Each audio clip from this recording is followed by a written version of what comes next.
भाइयों और बहनों, क्या आपने कभी परमेश्वर से ये कहा है, हे प्रभु, कब तक? जब प्रार्थना का जवाब नहीं मिलता, जब आंसू बहते रहते हैं, जब दुश्मन हंसते हैं, जब दिल टूट जाता है। आज हम सीखेंगे कि अंधकार के बीच भी विश्वास कैसे जिंदा रहता है। आज का विषय है भजन संहिता, अध्याय 13। अध्याय का परिचय। भजन संहिता 13 राजा दाऊद द्वारा लिखा गया एक छोटा लेकिन अत्यंत गहरा भजन है। इसमें केवल 6 आयतें हैं, लेकिन इन 6 आयतों में एक पूरी आत्मिक यात्रा छिपी हुई है। निराशा से विश्वास तक, शिकायत से स्तुति तक, आंसू से जय जयकार तक। कब तक हे यहोवा? आयत 1 से 2। निराशा की पुकार। हे यहोवा, क्या तू मुझे सदा के लिए भूल जाएगा? कब तक तू अपना मुख मुझसे छिपाए रखेगा? यहां दाऊद 4 बार कहता है, कब तक? कब तक तू मुझे भूल जाएगा? कब तक अपना मुख छिपाए रखेगा? कब तक मैं अपने मन में चिंता करूं? कब तक मेरा शत्रु मुझ पर बढ़ाई मारेगा? आत्मिक सच्चाई। कभी कभी परमेश्वर चुप रहता है, लेकिन उसकी चुप्पी उसकी अनुपस्थिति नहीं है। दाऊद को लगता है, परमेश्वर भूल गया, परमेश्वर छिप गया। मन चिंता से भरा, शत्रु जीत रहा है। क्या आपने भी ऐसा महसूस किया है? गहराई से समझें। यहां दाऊद पाप में नहीं है, वो प्रार्थना में है। वो परमेश्वर से दूर नहीं भाग रहा, बल्कि शिकायत भी उसी से कर रहा है। सच्चा विश्वास वही है जो दर्द में भी परमेश्वर से बात करता है। प्रार्थना की पुकार, आयत 3 से 4।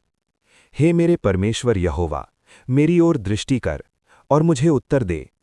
अब दाऊद शिकायत से प्रार्थना की ओर आता है। वो 3 बातें मांगता है। मेरी ओर दृष्टि कर, मुझे उत्तर दे, मेरी आंखों को ज्योति दे। आंखों को ज्योति दे का अर्थ है, मुझे आशा दे, मुझे जीवन दे, मुझे आत्मिक शक्ति दे। क्योंकि वो कहता है, ऐसा न हो कि मैं मृत्यु की नींद सो जाऊं। ये केवल शारीरिक मृत्यु नहीं है, बल्कि आत्मिक टूटन भी हो सकती है। शिक्षा। जब आप टूट रहे हों तो चुप मत रहो, जोर से प्रार्थना करो। विश्वास की विजय, आयत 5 से 6। अब अचानक बदलाव आता है, परंतु मैंने तेरी करुणा पर भरोसा रखा है। ध्यान दीजिए, परिस्थिति नहीं बदली, लेकिन उसका दृष्टिकोण बदल गया। 3 महान घोषणाएं। मैंने भरोसा रखा है, मेरा हृदय मगन होगा, मैं यहोवा का गीत गाऊंगा। ये विश्वास की पराकाष्ठा है। निराशा से स्तुति तक की यात्रा। शुरुआत, अंत। कब तक? मैं गाऊंगा। आंसू, आनंद, चिंता, भरोसा, डर, स्तुति। गहरी आत्मिक शिक्षा। नंबर 1, परमेश्वर की चुप्पी परीक्षा। कभी कभी वो हमें परखता है। दर्द में भी प्रार्थना बंद मत करो। दाऊद ने हार नहीं मानी।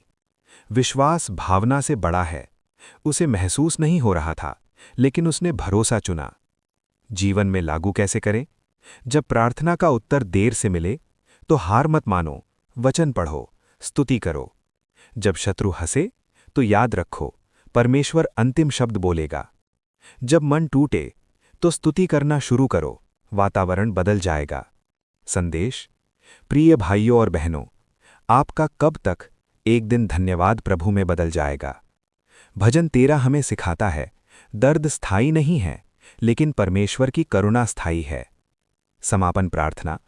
हे प्रभु, जब हमें लगे कि तू दूर है, तब हमें याद दिला कि तू हमारे पास है। हमारे कब तक को तेरी स्तुति में बदल दे। यीशु के नाम में, आमीन। परमेश्वर आपको इस संदेश के द्वारा आशीष दे। सबको जय मसीह की।